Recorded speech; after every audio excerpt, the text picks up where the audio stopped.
सही है, चलो ठीक है। मैं तो एक बार सुधरा के ना हर किसी को घुमाता था ऐसे ही। महीना हो जाएगा तो एक दिन अपनी पढ़ लेगा। वही तो बढ़िया तरीके से आप भी तैयार कर भैया जी लेने दो थोड़ा। लेंथेनाइड कॉन्ट्रैक्शन, कौन सी कॉन्ट्रैक्शन?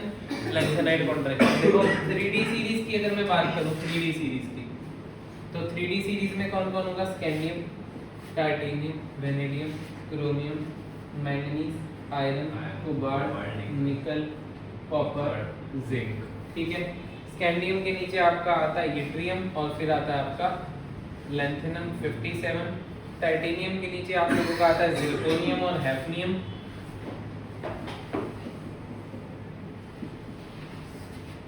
ठीक है, ये कुछ इस तरीके से कहानी होती है। कॉपर, रोडियम, इरिडियम, निकल, palladium, platinum, copper, silver, gold और जिंक, कैडमियम, मर्क्यूरी। ठीक है, यहाँ पे कुछ कुछ एलिमेंट्स आएंगे। तो मैं आपको बता दूं, जो आपका लेंथेनॉइड कॉन्ट्रैक्शन लगेगा, वो लेंथेनॉइड कॉन्ट्रैक्शन कहाँ पे लगेगा, सबसे पहले तो आपको ये ध्यान देना। क्या है फिर बाद में बात करते हैं। लेंथेनॉइड कॉन्ट्रैक्शन आपका यहाँ पे लगेगा।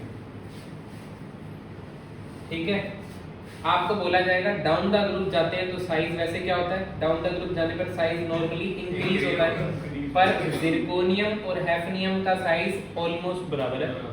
नायोबियम, टेंटिलम का साइज एकदम बराबर है। इनका इक्वल है, इनका इक्वल है, ऑलमोस्ट इक्वल ऐसे बोला जाएगा। ठीक है, तो हमको ये रीजन अब बताना है कि ये इक्वल क्यों है, तो उसका आंसर है लेंथेनॉइड कॉन्ट्रैक्शन। पहली बात तो ये, इस पे आपको 1 नंबर का क्वेश्चन होगा, 1 नंबर मिल जाएगा। पर पहले ये देख लेते हैं कि लेंथेनॉइड कॉन्ट्रैक्शन क्या है और बराबर क्यों है। ठीक है ना, तो इसके लिए आप लोग एक बार लिखो, बंद कर दें।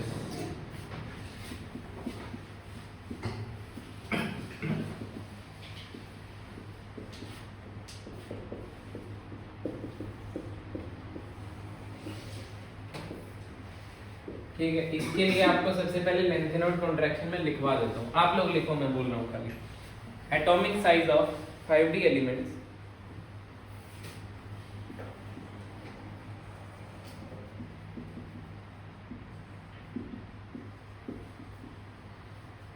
ठीक है, मैं बोल रहा हूँ यार। Atomic size of 5D elements, इसके बाद लिख रहे हो?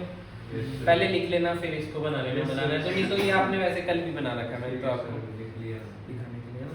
Atomic size of 5D elements after lanthanum are, after La लिख लेना खाली, after lanthanum are nearly of same size, after lanthanum are nearly of same size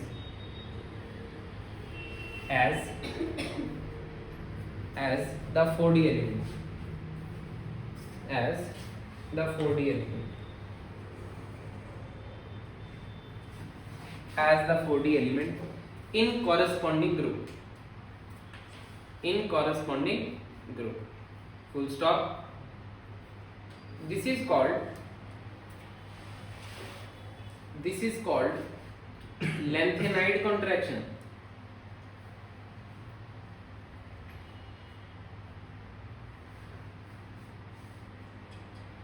this is called lanthanide contraction.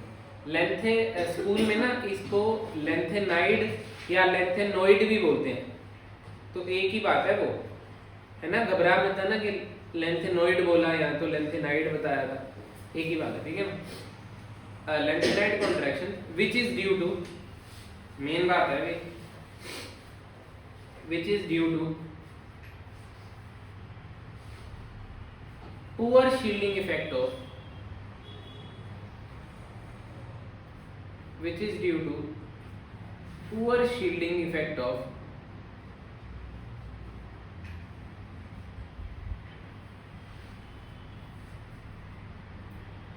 F electrons, poor shielding effect of F electrons filled after lanthanum, filled after lanthanum. As a result Z effective is very high.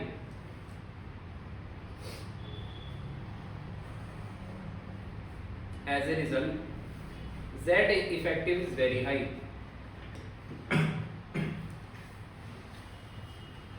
Hafnium onwards. As a result, Z effective is very high. Hafnium onwards. HF onwards. ठीक है, आप सुनो ध्यान से क्या होता है, ये कहानी क्या होती है। देखो फॉर सपोज करते हैं ये न्यूक्लियस है और यहाँ पे f ऑर्बिटल आया कहीं पे जाके, तो होगा क्या कि f ऑर्बिटल कहीं पे अगर आया भी होगा, ठीक है, और ये बाहर वाले इलेक्ट्रॉन्स आउटर इलेक्ट्रॉन्स हैं, तो ये f में जो इलेक्ट्रॉन पड़े हैं इनका शील्डिंग इफेक्ट अच्छा है या बेकार है? बेकार है, बहुत बेकार है। f ऑर्बिटल का शील्डिंग इफेक्ट वेरी पुअर है। शील्ड कर पा रहा है कि नहीं कर पा रहा है? नहीं कर पा रहा है, क्योंकि पुअर शील्डिंग इफेक्ट का मतलब शील्ड नहीं कर रहा। अच्छा, शील्ड करना किससे था? शील्ड करना न्यूक्लियर चार्ज से था। इसका मतलब है न्यूक्लियर चार्ज को बाहर अगर इतना पहुंचना चाहिए था खाली, तो इसके पुअर शील्डिंग इफेक्ट के कारण ज्यादा पहुंच रहा है। न्यूक्लियर चार्ज यानी कि इफेक्टिव न्यूक्लियर चार्ज बाहर ज्यादा पहुंच गया, तो अपनी तरफ खींचेगा, तो साइज क्या कर देगा? कम कर देगा।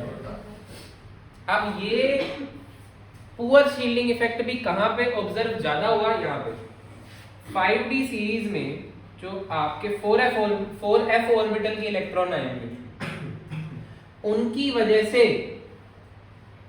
वजह से जो शील्डिंग इफेक्ट लगा होगा वो आप लोगों का काफी ज्यादा पुअर होने के कारण इनका साइज जो डाउन द ग्रुप की वजह से, मैं ये नहीं कह रहा कि शेल नहीं बढ़ा, शेल तो बढ़ा है, साइज तो बढ़ा है, पर इफेक्टिव न्यूक्लियर चार्ज बढ़ने की वजह से वापस कॉन्ट्रैक्ट होके उतना ही लग रहा है। क्या आपको बात समझ आई?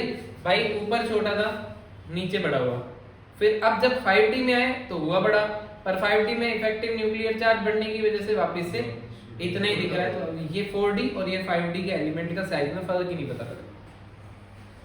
सर एक डाउट था कि ये Z और हैफनियम वो जो भी है HF में, तो उन दोनों में कंपैरिजन है साइज का या पूरे ग्रुप में ही साइज? ये यहाँ देखो टाइटेनियम से जिरकोनियम पे बढ़ा है, पर जिरकोनियम से हैफनियम पे सेम रहा है अप्रोक्सीमेटली। अलोंग में नहीं है?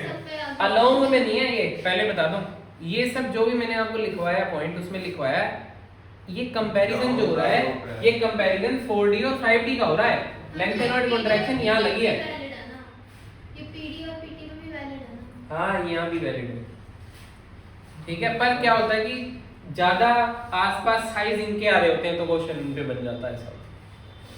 समझ गए? देखो पिछली क्लास में एक बात बताई थी कि left to right nuclear charge increase होता है, पर यहाँ पे इतना ज्यादा इंक्रीज नहीं होता है जितना पी ब्लॉक में होता है। लास्ट टाइम ये बात हुई थी, आज अलग बात हुई है। आज हुआ है कि ऊपर से नीचे आने पर 4d to 5d आने पर साइज में चेंज नहीं हो रहा है, पर 3d to 4d आने पर बढ़ रहा था। तो यहाँ साइज ना बढ़ने का कारण इस lanthanoid contraction. I hope you are getting. ठीक है, चलो ये बात आप लिख चुके हो तो मैं आपको आगे लिखवा देता हूँ। एक बार बात करते हैं मेल्टिंग पॉइंट की। तो सेकंड पॉइंट बना रहे हैं melting point, boiling point and enthalpy of vaporisation.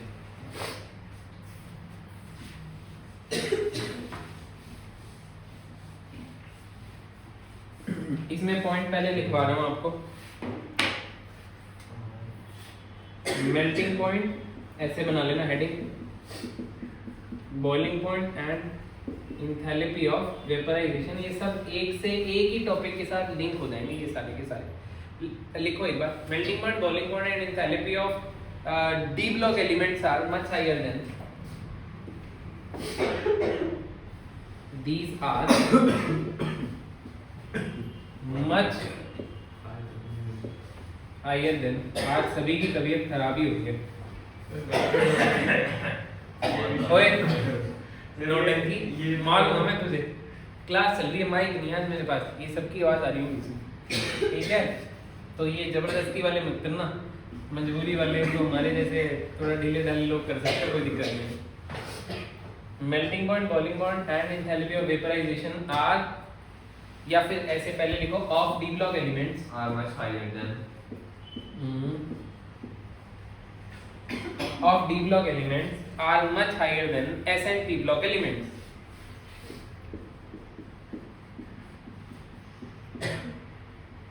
S and P block elements due to strong metallic bonding in D block. ये आंसर होता है बहुत सारे क्वेश्चनों का, due to strong metallic bonding.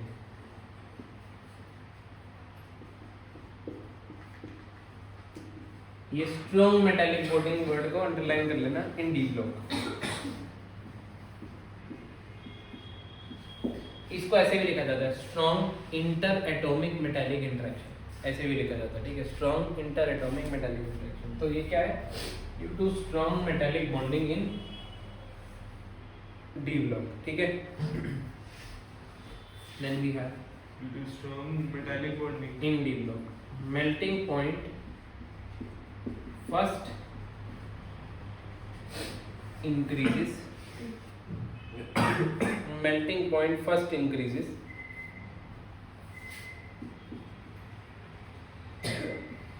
reaches maximum in the middle,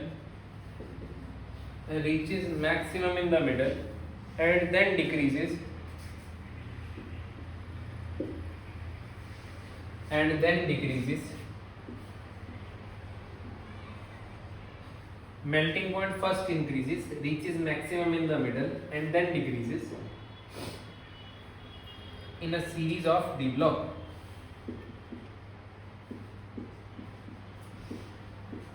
So yeah, along the period बता रहा हूँ ना। ये मैं along का पीरियड बता रहा हूँ, अभी बना रहा हूँ आपके लिए।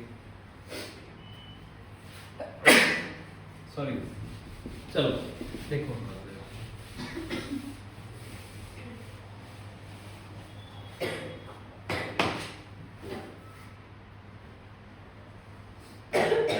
स्कैंडियम, टाइटेनियम, ये पॉल्यूशन की वजह से भी ज्यादा होगा ना, क्रोमियम,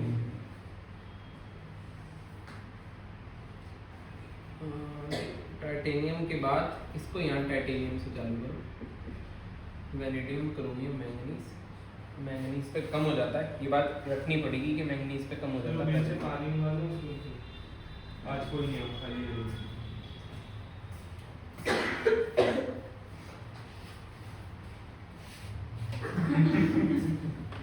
याद आ गया आपको, मैं बोलो। इसमें से वो हमारे पास जो बैच आता है वो तो हमारे पीते हैं। सही चल रहा होता है कई बार। तो तुम भी कॉन्फिडेंस रखो। अरे नहीं, ठीक होगा यार, मुझे ना पता नहीं है, मैंने कभी नहीं भरा इसमें से, तो नहीं पता मुझे, कहीं तुम सोच रहे हो कि मेरे को, है ना।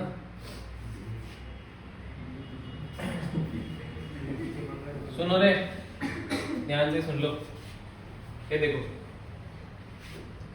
ये जो डिजाइन आपको दिख रहा है, ठीक है, ये आपका जो डिजाइन है ये ऑर्डर ऑफ मेल्टिंग पॉइंट का है, इसमें ऊपर की तरफ मेल्टिंग पॉइंट इंक्रीज हो रहा है, तो आप ये लिख सकते हो ये आपका ऑर्डर ऑफ मेल्टिंग पॉइंट है। अब इसमें ना क्वेश्चन इस तरीके से आता है कि यार ये क्या हो गया, बवाल मैंगनीज का कम हो गया, और ये क्या हो गया, बवाल की क्रोमियम का ज्यादा निकला सबसे, ठीक है। तो इसका लॉजिक कहाँ पे है, सारा का सारा स्ट्रॉन्ग मेटालिक बॉन्डिंग। अब ना आपको सारा का सारा आंसर मिलेगा इलेक्ट्रॉनिक कॉन्फ़िगरेशन में इसका। तो सबसे पहले तो अगर मैं बात करूं कि स्कैंडियम से टाइटेनियम, वैनेडियम जाते हुए बढ़ क्यों रहा है, तो अनपेड इलेक्ट्रॉन्स बढ़ रहे हैं। स्कैंडियम से टाइटेनियम से वैनेडियम से क्रोमियम जाते हुए बढ़ क्यों रहा है, क्योंकि क्या बढ़ रहे हैं, अनपेड इलेक्ट्रॉन। भाई स्कैंडियम में D1 था, टाइटेनियम में D2 है, D3 है, फिर ये तो आपको पता है ये 4s1 3d5 हो जाता है, तो बहुत ही ज्यादा अनपेड इलेक्ट्रॉन हुआ कि नहीं हो, बोले यार अनपेड इलेक्ट्रॉन ज्यादा,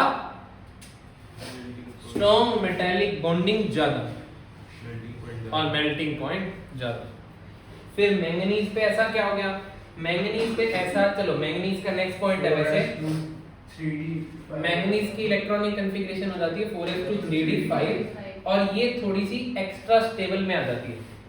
एक्स्ट्रा स्टेबल होने के कारण D5 के जो अनपेड इलेक्ट्रॉन्स हैं वो डीलोकलाइज नहीं होते हैं। ये पॉइंट मैं लिखवाना है अभी बाद में नेक्स्ट पेज पे, ठीक है। तो अभी सुन लो खाली, कॉन्फ़िगरेशन कैसी होती है, एक्स्ट्रा स्टेबल। इसके 5 इलेक्ट्रॉन मेटालिक बॉन्डिंग के लिए जा नहीं पाते, इंटरेक्शन इतनी ज्यादा स्ट्रांग हो नहीं पाती, इसलिए मेल्टिंग पॉइंट इसका जरूरत से ज्यादा कम है। बाकी आप देखो कि आयरन हो गया D6 मतलब 4 अनपेड बचे, D7 मतलब 3 अनपेड बचे, मतलब 2 अनपेड बचे, मतलब बहुत ही कम अनपेड बचा। तो इसलिए Fe से डाउन जा रहा है कि Fe से डाउन जा रहा है, वो पता नहीं पर इतना डाउन नहीं जा रहा, थोड़ा सा। हमें तो नहीं पता चल रहा है यहाँ से आगे अब नाप लिए। तुझे तो बेटा बहुत कुछ नहीं पता लगेगा, रुक जा एक बार। अब ठीक है, हाँ सर अच्छा सर अब ये टाइटेनियम और कॉपर एक ही तुम्हें का- नीचे नहीं लग रहा सर जरा? अब लग रहा है ना, पहले सीधे ही लग रहा था वो। तो पहले सीधे ही लग रहा था। अच्छा सर ये टाइटेनियम और कॉपर का लगभग बराबर रहता है। यार देखो मेरी बात सुनो, ये नहीं आना ऐसा कंपैरिजन, ठीक है। ये इतना ही रहेगा और उसका बहुत ही कम हो जाएगा। जिंक का सबसे नीचे हो जाएगा, सबसे कम जिंक है बस, और नीचे हो जाएगा, टाइटेनियम से भी कम हो जाएगा, ठीक है। अब इसमें जो है ये तू देख ले बस, कुछ दिमाग लगाता रहे इसके अंदर, ठीक है। लाइन खुद लगा ले तू। यहाँ पे देखो यार ऐसे नहीं आता क्वेश्चन के सीधा आता है। यहाँ पे 2-4 चीजें मोटी मोटी कहानी दुर्घटना घट रही है कि क्रोमियम का ज्यादा क्यों है, ये पूछा जा सकता है। मैंगनीज का क्रोमियम से अचानक से या आयरन से कम क्यों हो गया, ये पूछा जा सकता स्टेबल है। हो जाता है और फिर ये पूछा जा सकता है कि यहाँ जाते हुए नीचे क्यों जा रहा है तो, क्योंकि कम होते जा रहा है, क्योंकि अनपेड इलेक्ट्रॉन कम होते जा रहे हैं, इसलिए इंटर एटॉमिक मेटालिक इंटरेक्शन या फिर स्ट्रॉन्ग मेटालिक बॉन्डिंग क्या होती जाती है, कम होती जाती है। मेटालिक बॉन्डिंग कम होती जाती है, जिस वजह से आपका मेल्टिंग पॉइंट क्या हो जाएगा, कम हो जाएगा। फंडा क्लियर हो गया? फिर ये बना देंगे। सर ये केमिस्ट्री का कोई प्रैक्टिकल फाइल के अलावा अलग से प्रोजेक्ट भी बनवाते हैं क्या? हाँ यार प्रोजेक्ट भी बनाते हैं। किसी भी प्रिंट आउट अरे मैं तो बचा हुआ सुनो सुनो मेरी बात, आगे लिखो। आगे दीजिए। लिखिए। इसके बाद करते हैं, इसके बाद सर एक डाउट था। बाद में इसी में है? इसी में तो नहीं, बस फिर तो बाद में पूछिए। लिखो इन डी ब्लॉक एलिमेंट्स या इन डी ब्लॉक मेटल्स, पहले लिख लो फिर बनाते रहना। In D block metals comma in D block metals comma n-1 d electrons, n-1 d electrons, इसको ऐसे लिख सकते हो शॉर्ट में, है ना। इलेक्ट्रॉन्स को मतलब इलेक्ट्रॉन्स को, ठीक है। ई नेगेटिव बना दे। हाँ ई नेगेटिव बना देना, कोई चक्कर नहीं। Electrons along with ns electrons, along with ns electrons, ns electrons takes part in metallic bonding या takes part in metallic bond formation, full stop, hence greater are the number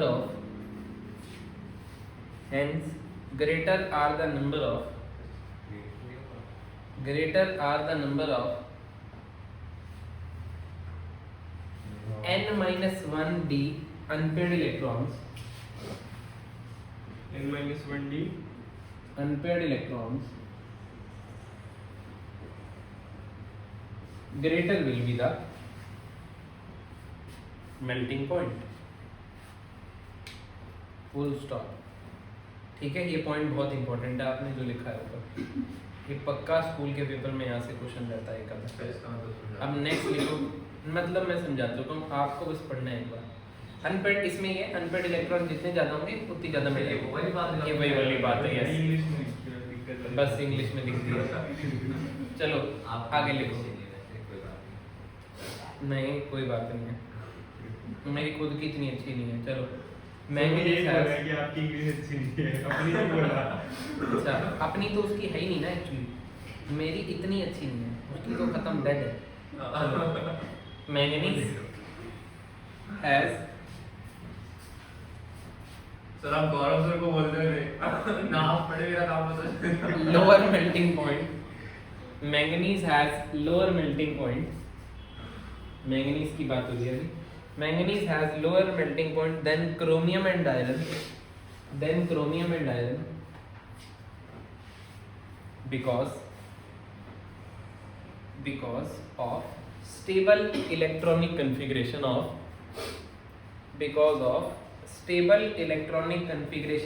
manganese. Bracket में लिख लेना 4s2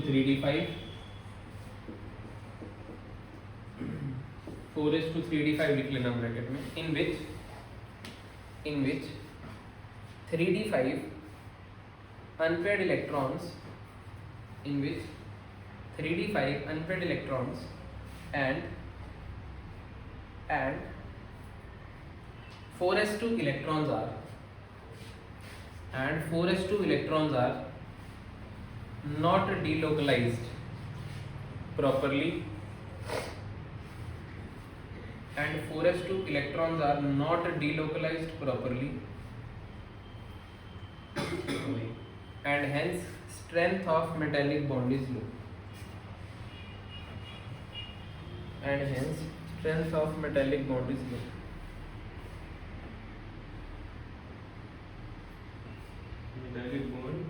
Is low, and hence strength of metallic bond is low. ठीक है, समझ गए ना ये तो पॉइंट. अब increasing order of melting point की अगर मैं सेम ग्रुप में बात करूंगा तो नेक्स्ट पॉइंट बना के लिख लो 3D से 4D में, 4D से 5D में ज़्यादा रहेगी increasing melting point in A group. Increasing melting point when compared in A same group.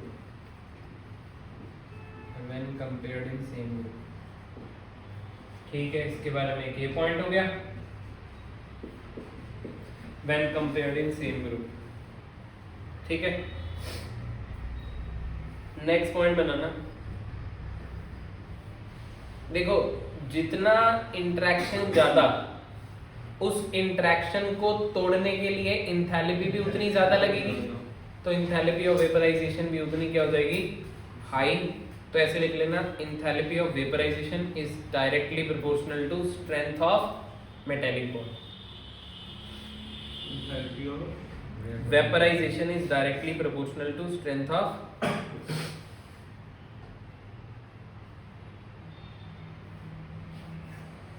metallic bond.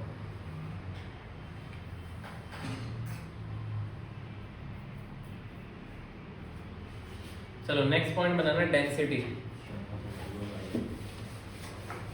क्या पॉइंट? Density.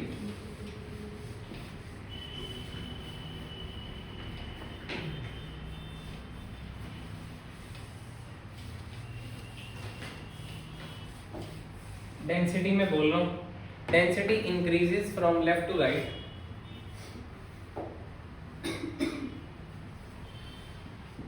Density increases from left to right in a series of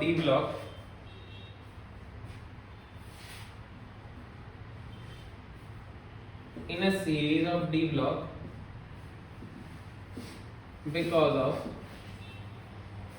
size decreases from left to right.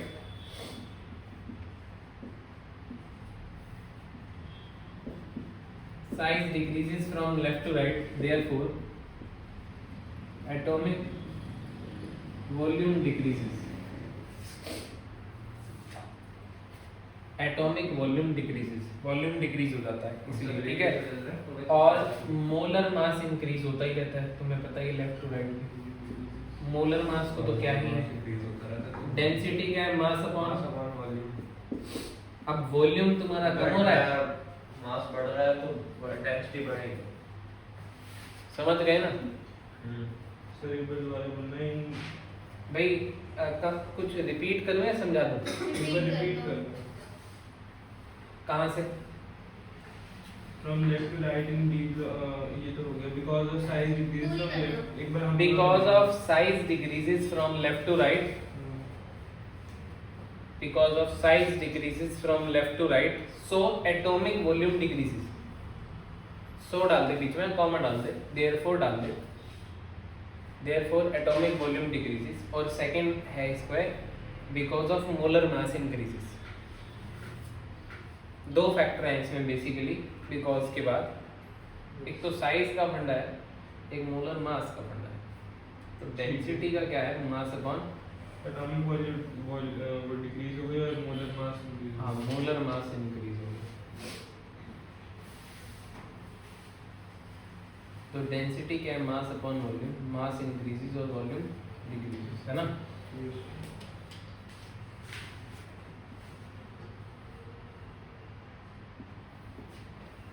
ठीक है, ये फंडा clear हुआ। चलो देखो, अब क्या है इसमें एक छोटा सा पॉइंट है कि डेंसिटी जो है वो इंक्रीज तो हो रही है, पर डेंसिटी ऑफ जिंक जो है वो डेंसिटी ऑफ कॉपर से कम है। यहाँ पे थोड़ा सा उल्टा हो गया, इस पॉइंट को लिख लो कि density of copper is greater than density of zinc, it is due to larger size of zinc atom.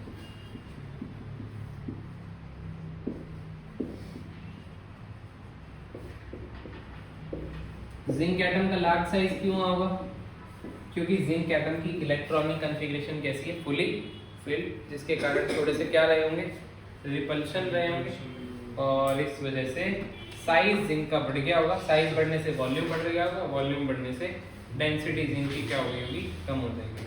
ठीक है, तो lowest density in D block is of scandium, lowest density of D block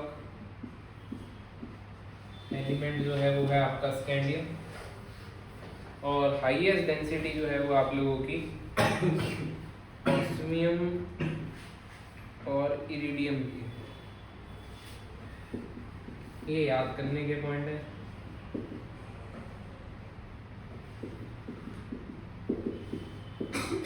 ठीक है, आगे density जो है ना NCERT में मेंशन हुई है थोड़ी सी, ग्राम पर में।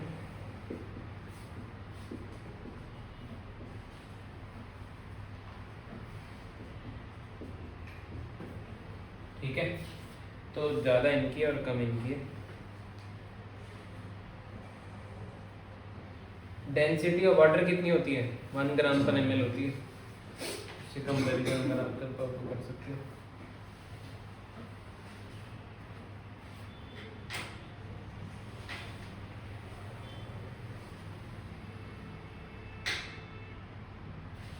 ठीक है, आयनाइजेशन एनर्जी नेक्स्ट हेडिंग डाल लो डेंसिटी के बाद में। क्या होती है आयनाइजेशन एनर्जी, बताना सर।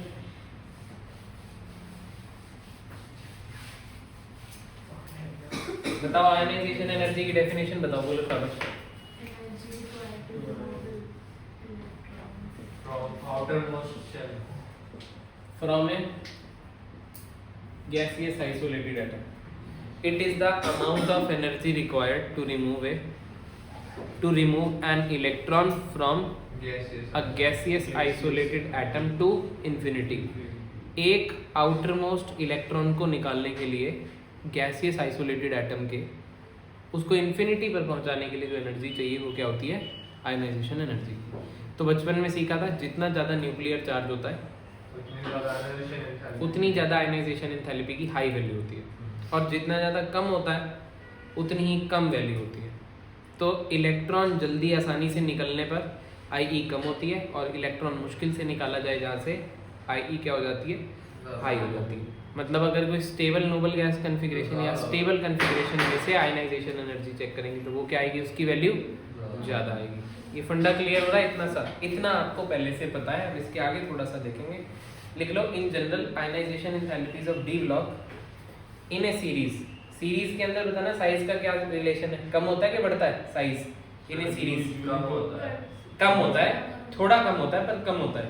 तो इसका मतलब आयनाइजेशन एनर्जी क्या होगी, थोड़ी थोड़ी बढ़ेगी, बट इसमें रेगुलर ट्रेंड नहीं आपको मिलेगा देखने को। ठीक है, रेगुलर ट्रेंड आपको देखने को नहीं मिलेगा। तो इसमें लिख लो, इन जनरल आयनाइजेशन एंथैल्पीज, ज्यादातर की बात करें तो ये मतलब है पहले पॉइंट का। In general ionization enthalpies of, लिखो लिखना है आपको। In general ionization enthalpies of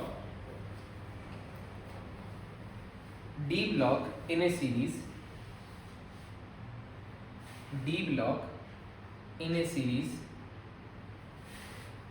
increases from left to right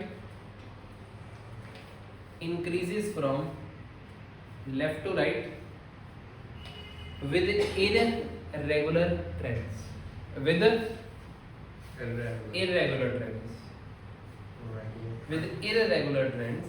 due to increase in z effective. Irregular trends due to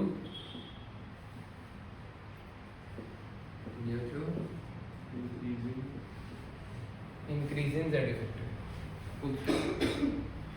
Due to increase in z effective. ठीक है, सही है। Next point लिखो। When one electron is removed,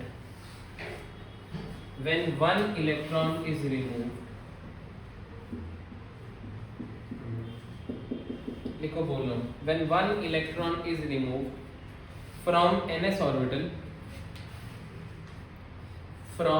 orbital, ये important point है, चलो मैं लिख देता हूँ। One electron is removed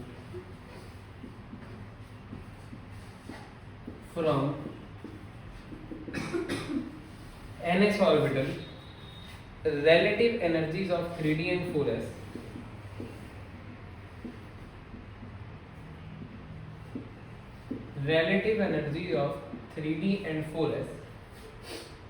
change, and the other ns electron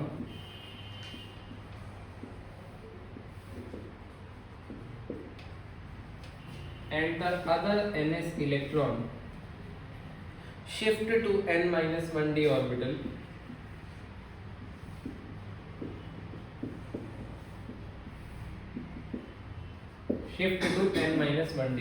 ठीक है।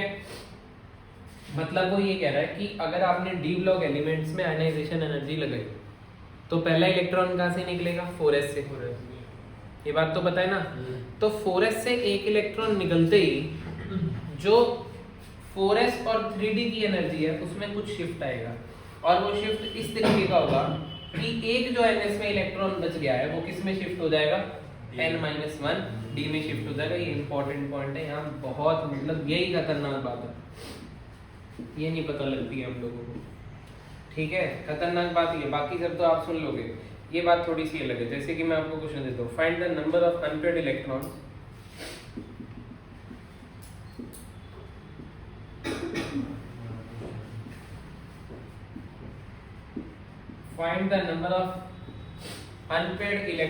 and configuration of Fe plus ion.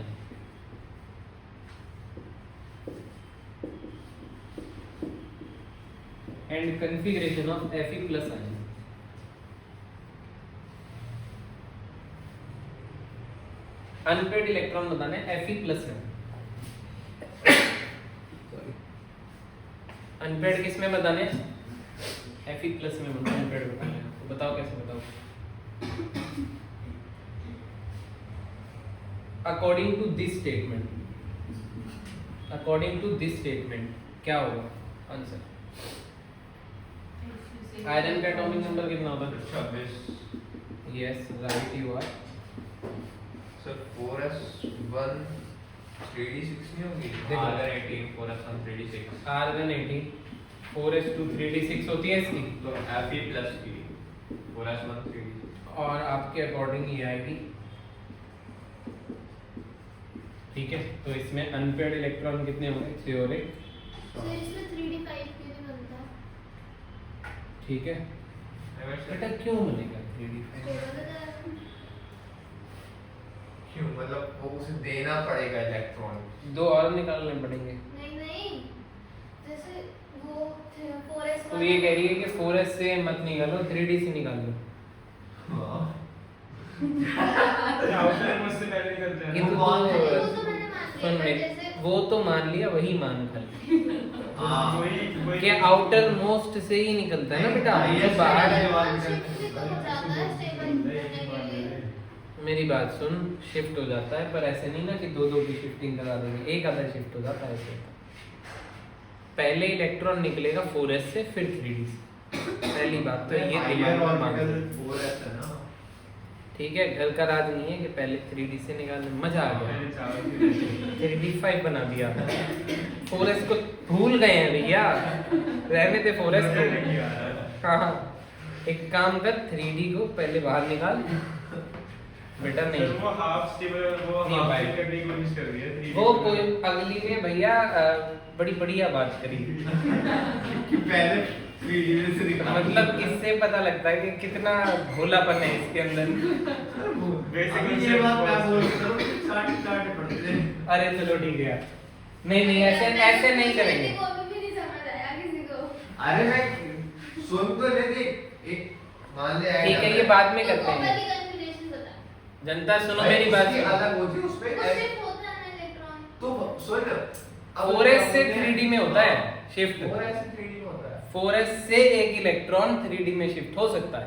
पर तो 3D से 3D से हमारा अब आप कॉन्सेप्ट में एक इलेक्ट्रॉन निकालने की बात कर रहे हो, एट ऑल डिफरेंट बातें हैं ये दोनों। हाँ एक इलेक्ट्रॉन अब कम करना है, वो उतने इलेक्ट्रॉन थे उसे एडजस्ट करना था। शिफ्ट ये वो जो कम निकाल करना है। देगा वहाँ रखी है, पर जो निकाल दे कहीं से भी हायर एनर्जी से ठीक निकाल है, दे। सुन तो ले एक ऐड बेटा सुन मेरी बात, भगवान के लिए तू चुप हो जा। सर की टॉपिक छोड़ दो भाई। छोड़ दे भाई। हाँ, हमें ही पढ़ा लेते थे खाली। मान ले तू इधर देख, ये पॉइंट नहीं समझ में आएगा दिमाग नहीं लगाओगे तो। इधर देख लो, ये पॉइंट ये कह रहा है कि तुम्हारे हिसाब से तो अनपेड फिर अब 3D में कितने अनपेड रह गए तुम्हारे हिसाब से बताओ। तो 3D में क्या बोलते हैं 4 रहेगा बस, है ना? 4 1 5। अब D में 4 अनपेड हो गए और एक ही अनपेड हो गए, अगर टोटल भी करोगे तो बोलो यस और नो। अब मैं ये कह रहा हूं कि अगर कभी गलती से एक ही इलेक्ट्रॉन निकलेगा खाली, तो फिर S का एक इलेक्ट्रॉन शिफ्ट करा देना D के अंदर और D7 बना देना। अब D7 में अनपेड इलेक्ट्रॉन का आंसर कितना आएगा? 3 रहेगा बस। 3 आंसर हो गया। अरे समझे कि नहीं समझे यार, ये बवाल बात है, यस यस जरूरी बात है। ये सिर्फ कब एप्लीकेबल है? जब आपने एक ही इलेक्ट्रॉन निकालना है तो S वाला भी D में भगा के अब अनपेड काउंट करना। वैसे हमने जो केस बनाए हैं उसमें हम मिनिमम 2 अनपेड इलेक्ट्रॉन निकालते हैं हाथ से पहले, तो वो 4s 0 हो जाता है डायरेक्टली। समझे कि नहीं समझे? एक के केस में क्या करना है, ठीक है? अगर गलती होगी तो यही होगी, बाकी ये ऐसा कॉन्सेप्ट बोर्ड के पेपर में नहीं आता होता है, ठीक है? तो वहाँ पे तो सिंपल आपसे एक 2 निकलवाएंगे सीधे सीधे, या 3 निकलवा देंगे। 2 या 3 निकालने के बाद तो फिर कोई परेशानी होती नहीं है, कोई केस ही नहीं बचता है मतलब डाउट का।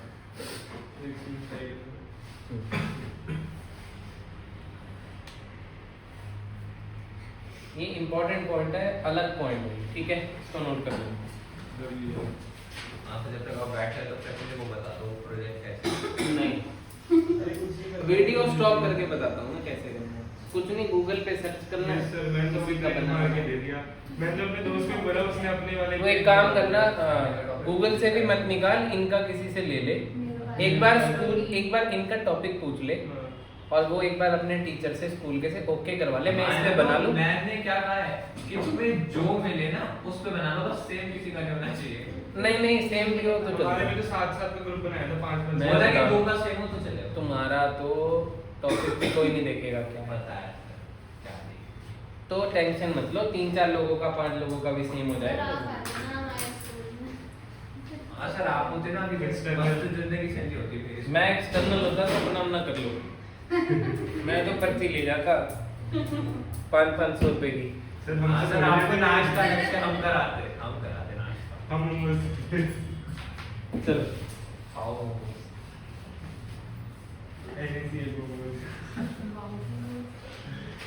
क्या ही है प्रैक्टिकल यार। प्रैक्टिकल पता है क्या चीज है?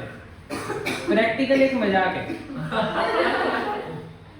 प्रैक्टिकल इतना बड़ा मजाक है कि आप जब प्रैक्टिकल उठा के टीचर के सामने आते हो, उसे पता है इसे कुछ नहीं आता, हाँ हमें लगता है मुझे नहीं आता। तुम्हें पता है तुम्हें कुछ नहीं आता, तुम्हें ये भी पता है कि मुझे पता है तुम्हें कुछ नहीं आता, सबको सब कुछ पता है। जो टीचर ले रहा है उसे पता है कि ये दोनों कुछ नहीं करने आए हैं यहाँ।